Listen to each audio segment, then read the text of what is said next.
অন্যায় রায় প্রত্যাহার করা না হয় তাহলে আমরা রাজপথ ছেড়ে যাব না। রিকশা বন্ধ করার ষড়যন্ত্র করছেন, আমরা সেই ষড়যন্ত্রের দাঁত ভাঙা জবাব দেব। আমরা রিকশা শ্রমিকরা কি বলেছি? আমরা 2 দফা দাবি দিয়েছি। আমরা বলেছি আমাদেরকে লাইসেন্স দেওয়া হোক। লাইসেন্স দিলে কি হবে? প্রথম কথা, আমাদের উপরে চাঁদাবাজদের যে অত্যাচার, মাসে 3000 টাকা করে চাঁদা দেওয়ার যে অত্যাচার, সেই অত্যাচার কমবে। আর সরকারের লাভ হবে, প্রতি বছর আমার কাছ থেকে তারা রাজস্ব পাবে। বাংলাদেশে 60 লক্ষ রিকশা আছে, 60 লক্ষ রিকশার কাছ থেকে সরকার রাজস্ব পাবে। 2 নাম্বার বলেছি আমাদেরকে যৌক্তিক রোড পারমিট দেওয়া হোক। আমরা যত্রতত্র গাড়ি চালাতে চাই না, আমরা রুট পারমিট অনুযায়ী, যৌক্তিক রুট পারমিট অনুযায়ী গাড়ি চালাতে চাই। রিকশা যদি অনিরাপদ হয়ে থাকে তাহলে আপনারা এত বড় বড় প্রকৌশল বিশ্ববিদ্যালয় কেন আছেন? কেন বুয়ে গেছেন? কেন চুয়ে গেছেন? আপনার রিকশাকে নিরাপদ করেন। আমরা সরকারকে এই বিষয়ে কোনো পদক্ষেপ নিতে দেখি নাই।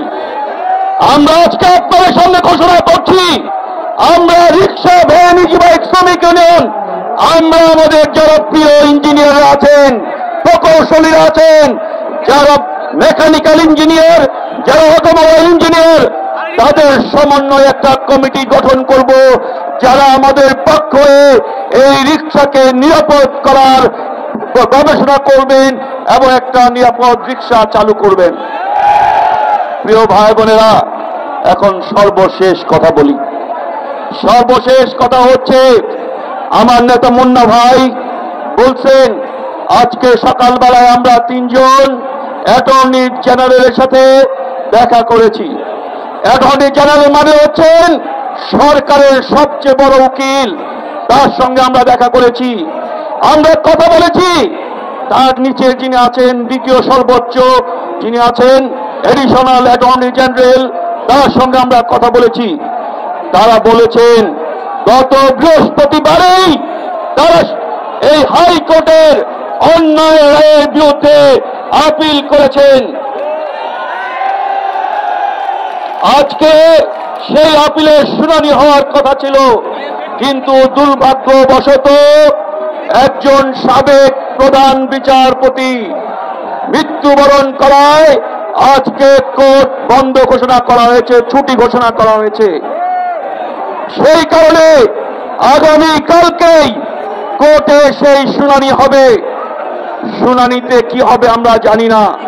সেই কারণেই বলতে চাই, আগামীকালকেও রাজপথ দখল রাখতে হবে, রাজপথে থাকতে হবে। রিকশা শ্রমিক ভাইদের বলছি, সুশৃঙ্খল ভাবে আগামীকালও আপনারা রাজপথে থাকবেন। যদি না আমাদের বিরুদ্ধে দেওয়া অন্যায় রায় প্রত্যাহার করা না হয় তাহলে আমরা রাজপথ ছেড়ে যাব না। আমরা রাজপথেই থাকবো। আমাদের লড়াইয়ের